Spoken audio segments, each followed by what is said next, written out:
Greetings, ITBU students, and welcome to week 3. So congratulations, first of all, for making it through week 2. I told you that was a really heavy week with lots of content knowledge and activities for you to do. And so if you made it through that week, I hope you congratulate yourself. So this week, what we're going to be talking about is change management. So again, I'm building on the whole Sheena at the Thorough Public Library, learning about strategic planning, learning about operational plans.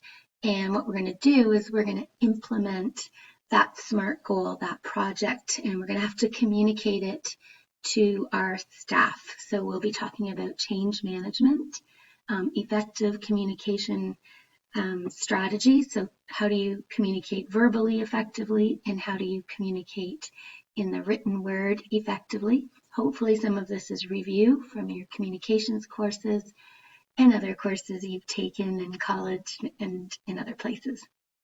Then we'll move on to the next topic, which is policies and procedures.